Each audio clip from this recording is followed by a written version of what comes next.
भूरभंज जो इलाइक़ो मरीअ जो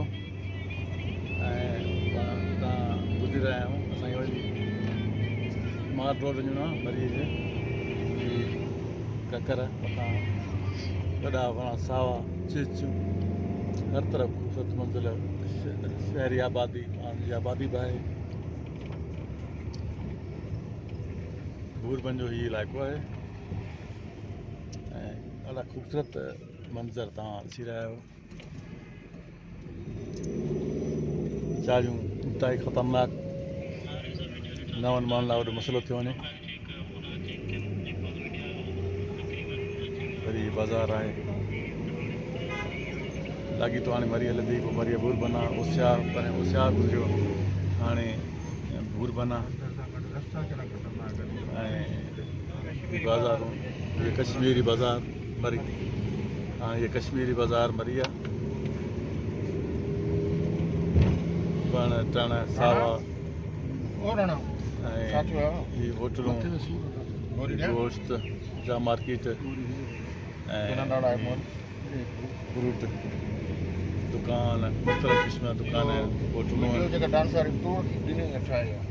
ॾाढो ज़बरदस्त मंज़र आहे। 112 रेस्क्यू जूं टीमूं ऐं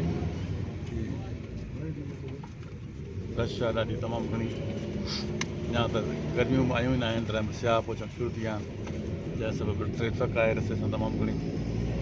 हीअ जंग आहे यको सावक ई सावक ॾाढो ख़ूबसूरत मंज़र आहे कश्मीर बाज़ार जो। कश्मीरी बाज़ार हाणे क्रॉस करे चुका आहियूं। हीअ तव्हां साम्हूं बोर्ड अचे थो कश्मीरी बाज़ार माना क्रॉस ऐं हलंद गाॾियूं बीह वञनि थियूं छाकाणि त ट्रैफिक तमामु घणी आहे। रस्ता सोड़ा आहिनि चाड़ियूं दुश्वार आहिनि ॾुखियूं चाड़ियूं आहिनि हर तरफ़ ऐं हेठि निहार त बसि हां ॾकियो वञे। निहारण जे करे चाबलू सफ़रनि जे करे जेको पहिरों माण्हू हूंदो आहे उन तबियत बाक़ी थोरो मज़ो न कंदी आहे। जीअं हिन वक़्तु हाणे शहर में तबियत आहे हाणे शहर में तबियत में ठुक मज़ो न आहे ऐं जेको माण्हू ईंदो आहे हिते पर पियो त ॼण असां बि आयासीं त असां बि हिन तकलीफ़ ऐं कैफ़ियत मां गुज़रिया हुआसीं। सो हिन लाइ परेशान थियणु घुरिजे कंहिं बि थो सघे थोरो घबराहट थींदी आहे जबल जा इलाइक़ा आहिनि तंहिं करे जबल इलाइक़ा ॿिया बि आहिनि हालांकि पर मूं वठो त जॾहिं बि असां मरी अचण थियो थोरो घबराहट थींदी आहे। नए माण्हू ख़ासि करे तमामु घणी थींदी आहे। असां त खोज करे आया आहियूं हिन करे हिन मरहले मां गुज़रिया आहियूं। ख़ूबसूरत मंज़र तव्हांखे ॾेखारींदो आहियां। हितां खां मरी 8 किलोमीटर जेका मरी सॼे माल रोड सॼो 8 किलोमीटर परे आहे।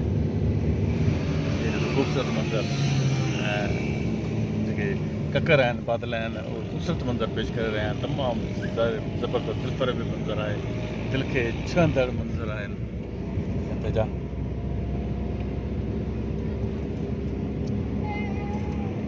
अहिड़नि ख़ूबसूरत मंज़रनि खे ॾिसण ते बार बार दिलि थिए थी ऐं हींअर थधिड़ी हवा जेको आहे उहा खुली रही आहे